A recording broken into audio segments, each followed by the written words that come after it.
Mbote mingi na bino bandeko balandi ya Vomo Télévision, etando ya bonsomi, etando ya bwanya, etando ya bulamusi bainjo na pongi. Matondo mingi na bino bakopesa biso tango pengonga ya kolandaka émission na bino mokolo mwa lelo oyo ekoyaka okati ya mabota na bino na tina ya kotangisa bino, na tina ya kolimbolelaka bino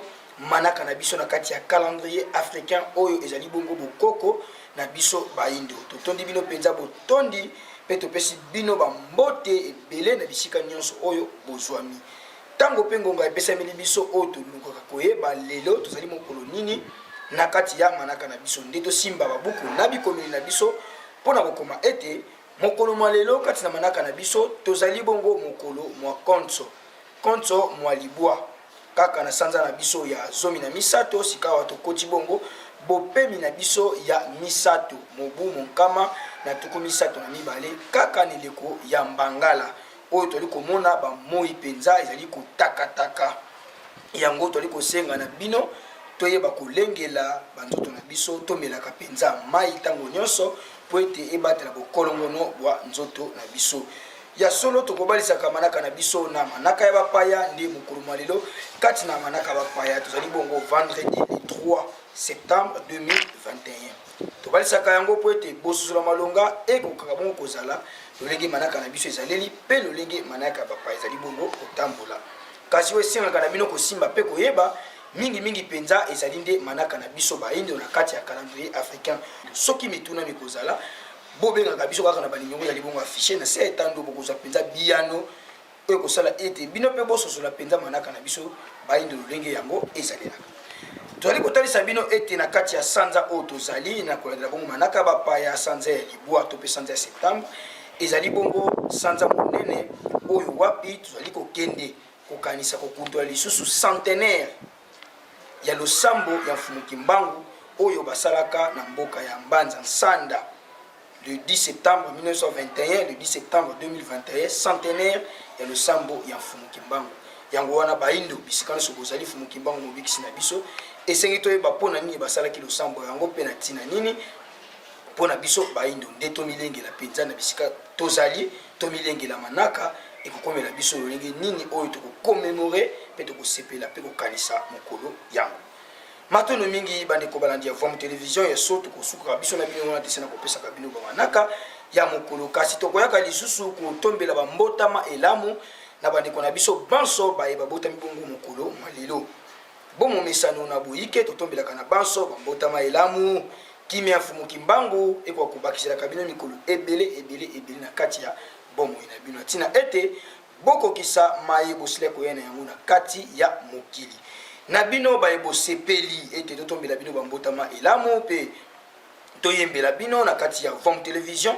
bobenga biso na ba numéro ezali bongo affiché na se etando avant 48 heures manaka na bino penza ekoma eyambi malolenge yango elongobani po toyembela bino pe bo bénéficier na commentaire ya ndeko mpepe totondi bino penza botondi lelo motama na yo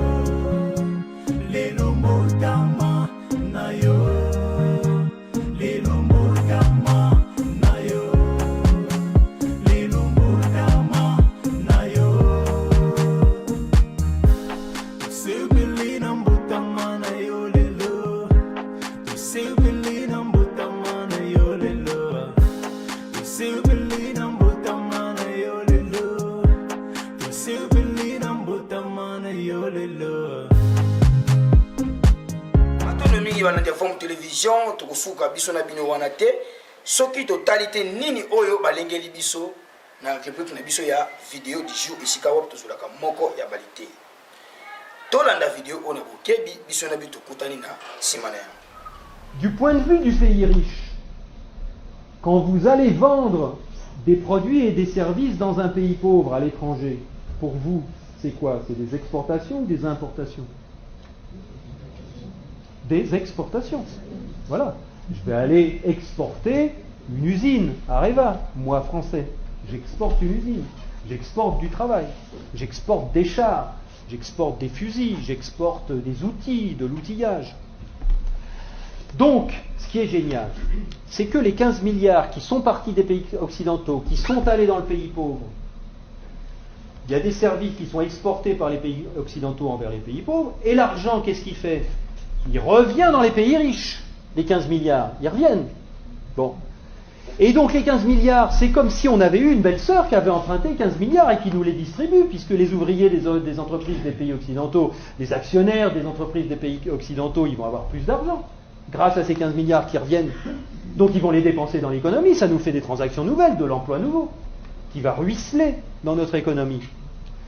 Mais c'est pas tout à fait comme si c'était des belles-sœurs qui les avaient empruntées, parce que les belles-sœurs, il aurait fallu qu'elles rendent les intérêts, et donc qu'elles reprennent leur argent, et qu'elles en reprennent le double, et que nous, on ait des nouveaux emprunteurs qui arrivent pour payer les intérêts des nouvelles belles-sœurs. Là, non. C'est qui la belle-sœur qui paye les intérêts? C'est les pauvres. C'est les pays sous-développés.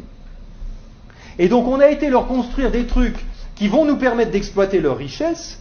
On a eu de la monnaie en plus qu'on a créée nous-mêmes en la faisant passer par les pays pauvres, mais qui revient chez nous net d'intérêts. Et qui paye la dette, qui paye les intérêts, c'est le pays pauvre. Et ils ont deux solutions. Soit ils empruntent à nouveau le montant des intérêts pour pouvoir nous les rembourser, ce qui double leur dette. C'est pour ça que des fois vous entendez des présidents de pays sous-développés qui disent « Mais c'est pas possible, on l'a déjà payé 15 fois la dette, comment ça se fait qu'il faut qu'on paye encore ?» C'est parce qu'ils ne peuvent pas la créer. C'est parce que pour rembourser des dollars, il faut qu'ils les empruntent. Puisqu'il n'y a que nous, les Occidentaux, qui peuvent créer des dollars pour les endetter. Et donc, soit ils empruntent pour continuer à payer leurs intérêts, soit ils vendent leurs ressources pour pression. Matondo mingi bandeko balandi ya Vom Télévision, etandu ya bonsomi, etandu ya bwanya, etandu ya bula musiba ino na pongi. Tosili kolanda, na pasi na motema, na kanda. Bakonzi ya mboka Congo pe bakonzi ya Felika na molongo mobimba. Boyeba ete bolamu na biso ekoutaka na FMT, ekoutaka na Banque mondiale te. Botala ndenge bavandaka pona kosala ba complot pona koluka lolenge nini bakoki koya ko exploiter biso na kati ya mabele na biso na bomengo na biso o tozali na yango. Bokanisaka soki ba déficit biso mbongo ezalaka pour l'intérêt na biso kasi bino moko bomiyokeli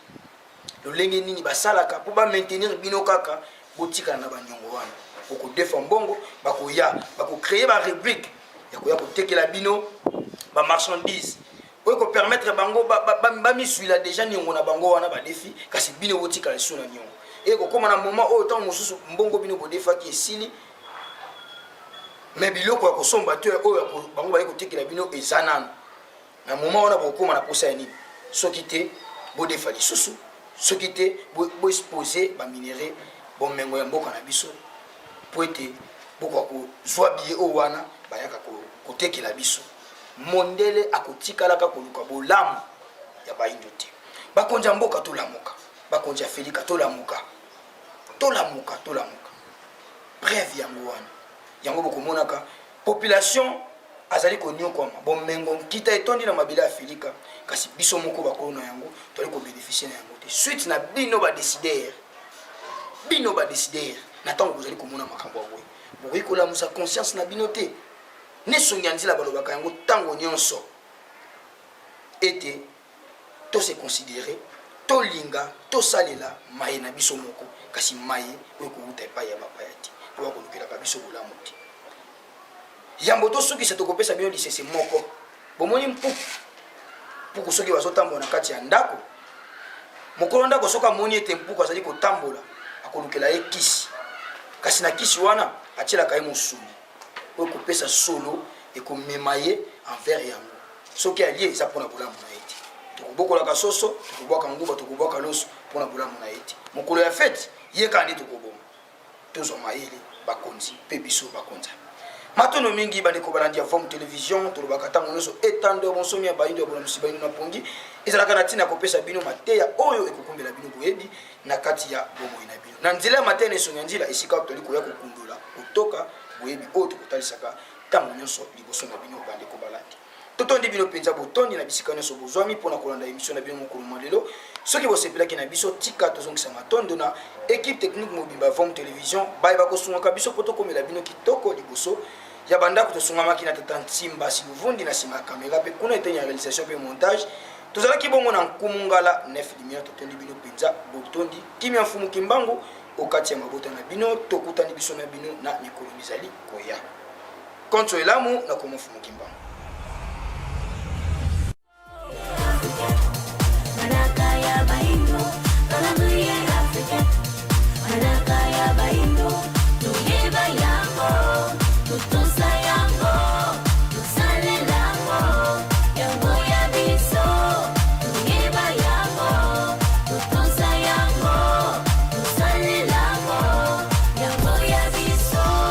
Ibele ba yebite utamokile kelama esalima mibu hebele